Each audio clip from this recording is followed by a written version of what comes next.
Hey guys, welcome back. Hope you had a good day in the market. February 18th, Wednesday, we're going to review 0-day options on SPY and the small count challenge. We're still in some volatile environment. IV's pretty high. Here's a 30-minute chart. This is Eric. He's SPY Day Trading on YouTube. He has a Discord with a link in the description. Today, this is today right here. So ripped up above 5-day, came up, tested 20, came back down to 5-day. Still kind of in this wedge. This was bottom Bollinger on the daily root clipping, so we'll see where we go from here. The inverse cup has completed, so potentially this is a handle, but there's also liquidity up here if it wants to be an inverse head with this shoulder breaking out of green up there. Today, this is what I charted this morning. Gray, gold, red. I actually had purple in here. I ended up bleeding purple later on in the day. I don't think it was right. It was something like this. So, yeah. Anyways, broke out of gray here. Gray is from the resistance. Broke out, flipped into support. This is the aggressive buying I was seeing. The green I maybe didn't get to a little bit later. This is the aggressive selling. So, yeah, actually I had green then. I considered getting puts if it broke green here, the way down for this head and shoulder. Can't remember if I had another one. No, I think that's it. So it didn't. So this would have ended up being a fair retracement or zombie trade. However, yeah, I guess seeing it now, this is just a big fast candle, and my upside was just to here. If I had more contracts, maybe I'd hold it, but yeah, so could have opened here, closed here, reopened, you know, that kind of thing. My gray, yeah, because my gray would be my first resistance in case I wanted to back down on this wedge. So I didn't take it here. I guess, yeah, it's just early candles. I'm just not as confident in my charting, so I'm getting there. Like some mornings you'll see I'm a little more aggressive with it. Other mornings it's kind of like, I did consider going long here. I kind of tried to for a retest, but it never did give me a nice retest, so would have had to just take it on the break for that one. I think I had green maybe by then. Yeah, I did because of down here. So I need to look closer because the upside was still worth it. So at 685.12, 685.81. So it's still at least half a point, which is what I'm minimum looking for. I guess the fact that gold was way down here, I didn't want to enter here or here, and then it flushes down here. So kind of waiting for it to retest gold at least, and it didn't really, just kind of get green candled for like 30 minutes. Not quite. What is that, like 12 minutes, 15 minutes? So didn't get that. Another possible entry, if I was a little more confident in my charting, would have been right here. I'll disregard this. This is for later. But breaking out of green and then retesting it here. So I don't know if I even considered that at that point. Yeah, I did. This is like a trade I've been taking the last few days, to the downside, where it's selling off in a less aggressive channel, than it breaks down into a steeper one. Same idea going to the upside here. It was a nice little retest, and then you just use green for your managed risk. The problem with this, why it probably wouldn't have worked for me, is when I take chase trades like that, I usually have a pretty aggressive stop, and so I guess I could have stopped just on this green, but yeah, I don't know what I would have done. But if I was for gold, you know, I would have had to move gold. Yeah, I don't know. I didn't take that one. Where did I start trading? So I found a journal software that I think I like. It's called Trader Sync. Works pretty well. I'm just trialing it right now. Here are the trades from today, but I'll show you those at the end. So first, let's see. It should be faster and more easier for me to see what's going on here. I have to figure it out. I'm so used to just looking on E-Trade, which is not convenient at all. Like brokerages could easily have nice journaling like this, and they just don't.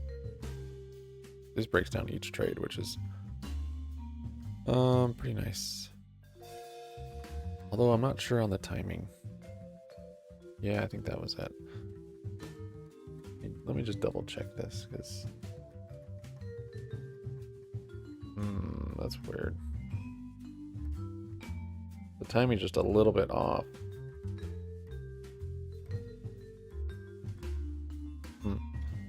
Okay, well maybe it's not good. It's hard to find one that has good timing. Anyways, first trade was at 10:07. It was a call. Yeah, so I didn't catch that. You can see what I was looking for. I was looking for this white to build liquidity again. Let's see, 10:07. A little confusing here. Because I'm deleting stuff now as I'm going along. I think it was because of this. Why did I enter there? It was a form of retrace. Oh, it was purple, which I don't think I have anymore. Yeah, I don't remember entering like that, but it was a retrace onto purple. I think so. End up deleting that later. It's a bummer if this platform doesn't. It says I entered at 10:09. And on E-Trade it says 10:07. I would only be off by like 2 minutes. Very strange. 10:07 to 10:08, so 85 cents to 77 cents.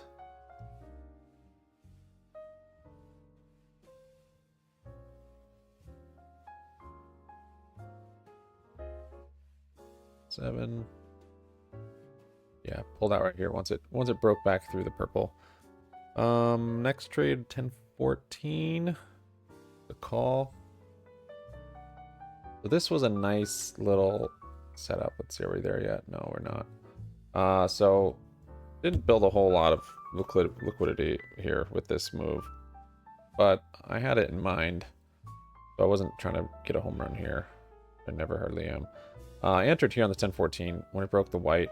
My upside I knew was to the green for the first take profit if I was trading with more than one contract. So got in here.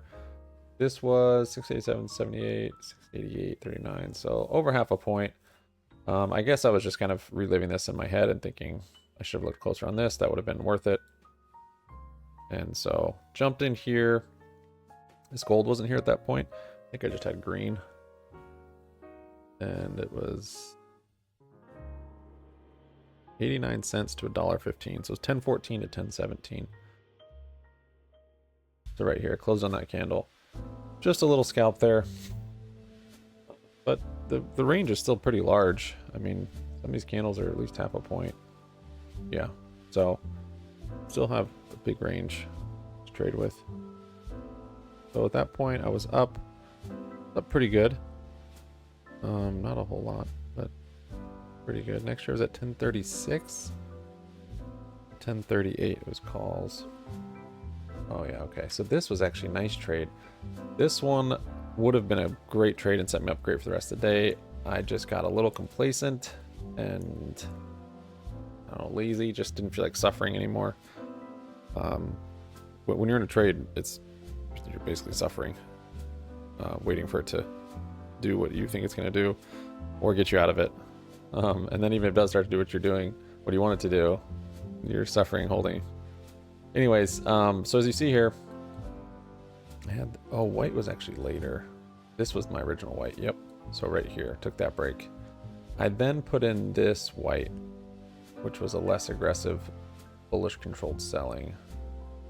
As you see here, I don't know if it was from this move or, yeah, I had it in here before this. So as you can see, it's a descending wedge here. I didn't have gold at that point, so gold would have helped also. But I thought if it breaks this white, how it did here, it's using that to build liquidity.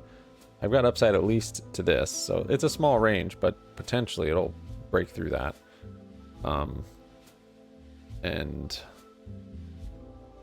for an inverse head and shoulder, even though it's a pretty ugly one for my eyes. So yeah, that's what I was seeing when I got in there. It's 10:36. I got in here, which I'm pretty happy about. The only issue with this was my risks. I didn't quite know what my risks were. I guess it could have been this green, which was a little far away from that. Yeah, so that was part of the issue with that one. But got in here. It wasn't buying up in the aggressive gold. It was a little more mellow than that too. So it came up, had some big retested here and kind of rejected. Big, I mean, this is a big candle right here. 687.51, 688. Yeah, that's half a point right there.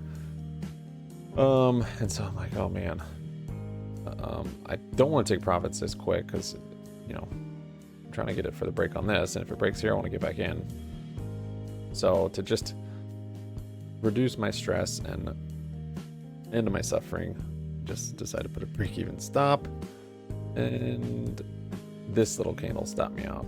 So that shows you my slippage on this one, and I guess it was a pretty tight range also. That's kind of habits I used to do that I feel like you've completed it or overcome it. Apparently not. Apparently that's something I still can do, where I enter a trade and I just like want to put a stop on it as quick as I can. But I haven't done it in a while. This was the same sort of mentality though that I used to have with trading. It wasn't good for me. Didn't result in success. So yeah, in this case, I could have put like a stop down here. That's where it would have had to have been, or green. So this stopped me out, and then it continued to rally, unfortunately. 88, yeah, almost a point up to high of day. So I was very happy with my entry, and then I just got lazy and said I'm should do a break-even stop, so I don't have to think about it. And then once it broke here, I was like, well, that's what I was waiting for. So I actually got in here. Not too bad of a fill. I got in on a little bit of a red on this candle. But since I hadn't held this one up to here or to gold, I don't know if I had gold yet or not, but my head was just a little bummed. So I didn't, and this range was a lot tighter then. From here to here would have been great, but from here to high of day, I'm like, eh. I don't know if I had gold yet or not. I really don't. But I didn't want to close it at high day. I wanted to just open it and set it until we hit 20 day. So we didn't hit 20 day, and so I closed it, and this was end up being a red trade. So 140 to $1.34, and it closed at 1046. This candle right here. There was some other line in there that made me close that. I think it, maybe green. Some buying it broke. Hard to see now what it was. But yeah, I closed it out there, and I was like, oh, it's not buying up aggressively enough at all. But this range is so tight, like just a little bit of patience. You have nice pullbacks. This nice move here. You've got these. Anyways, yeah, that was a bummer. Next one. Wait a minute. No, I'm sorry. That's not what I did. 1040 and 1046. I bought another one there. It did. Okay, I remember that. Yep, I remember. So it came up, retested. I didn't take profit. And I was like, well, it'll give me more time to retest because I'm thinking top of this green, I think. I don't think I had orange at that point. Or 20 day. So I was trying to get more. I remember that now. And this, actually, I got a nice entry on this candle. It was pretty low. So I bought another one.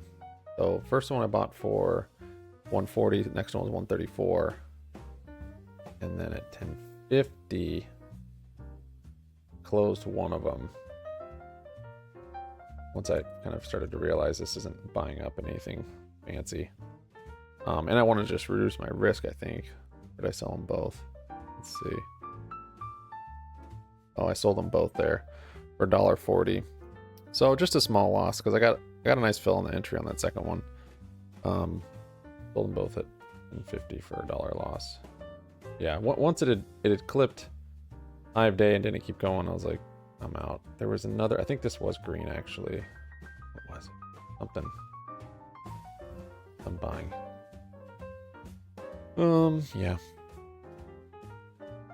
Next one was 1056. 1058 was a call. Yeah, same idea. Again, I didn't have gold yet. So I built a little liquidity with white, and I got in on this red candle. And then I'm out on that one right there, 1058. So I think, yeah, that's when I stopped. I was like, okay, I think I charted gold. I'm like, this is not good. I'm not buying up aggressive enough at all. So stepped away for the half an hour. 11:32. I got a call. Yep. So came down in the white. Candle broke. I got on the retest. Wasn't a full retest, but you can see where my head's at here. It's just small structure and it's middle of the day. When I need to start looking at the metrics on that. I think I just should stop completely for a couple hours in the middle of the day. Unless if cup closes or something. It's just not hardly ever favorable, it seems. 11:32. Got another one 11:35. Yeah, I remember this one. Yep. On this retest of the gray. And then I'm using green for my stop. And then I'm thinking horizontal levels, not green, which would be here. So I hold this for a bit. And then this one actually did reduce my risk, thankfully. So first buy was at 75 cents. Second buy was at 68 cents. And then I close one of them at 11:39 for 72 cents. Yeah, because I'm like, I need to reduce my risk. This is bad. So that one was a little bit of a green one. And then 11:45 for 58 cents. So it ended up being a red trade. But I'm glad I reduced my risk. Yeah, this one I held until it broke this level right here. And then it proceeded to make a nice inverse head. What I was waiting for the whole time with this liquidity. However, it didn't have continuation. But this would have been such a nice grab. Don't mind this gold here. That wasn't there at that point. What you're looking at is this white. So actually a nice inverse head. Bought up in the white. Volume was increasing. Buying up in this gold. Yeah, much easier to open it there and close it at high a day instead of busting with all this trash. And 35, 39. Yep. And then 11:50. I realized I was out of buying power.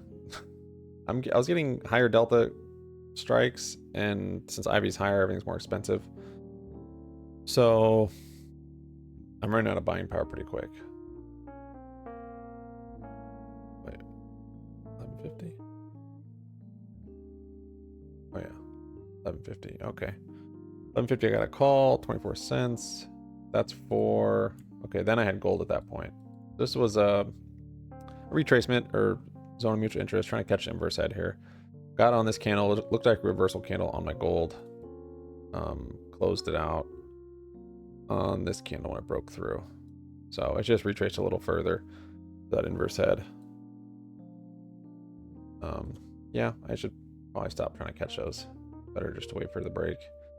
But waiting for the break when it's been clear that it's building liquidity. Like, this isn't clear and there's no structure. The structure is just bad. This is pretty clear, but it's just, it's small. It's a small range. We're still stuck in this liquidity. This is much more clear, much bigger inverse head. Yeah, that's all I have to say about that. And then I looked, okay. And I was looking for potential for the Webull account to do a credit spread. Right here, I tried to open all credit spreads. It's so hard to get filled on Webull though. That would have been such an awesome trade. Just for breaking gold. So it broke gold here, completed that inverse cup, came up, wasn't enough, broke it again here, and then had a little retrace, this one candle retrace. Made another inverse cup here with a handle, broke gold again here with a retrace. Started to get choppy and sell in this less aggressiveness, but I did try and open it here. Limit order, you have to hit it at the ask, and then even still, it won't always fill you. And then it's too bad because the spread's kind of wide, and then you're basically down 10% no matter what getting into a Webull trade. Free commissions though. Free commissions. Yeah, that's kind of a bummer. I couldn't get filled on that. This would have been an easy one just to set and forget. Probably would have closed. I think it was 2 or 3. Probably would have closed one of them at VWAP here. Probably the other one at 5 day, which would have been close to 100%. Oh well, thanks for watching, guys. Yeah, that's about it. I mean, I did consider just getting puts on that account, especially when it broke there. Again, after it broke here, but this was a nice inverse cup and handle. The structure looked like a nice head and shoulders right here also. Didn't. Sub up, like up, comment down. Happy Monday 6th round. Let me show you. Here they are. Here are the trades. Tiny green day. With commissions, it's red. But better than just being like a red day. Here's trade sync. This is from today. Yeah, I think it's going to be good.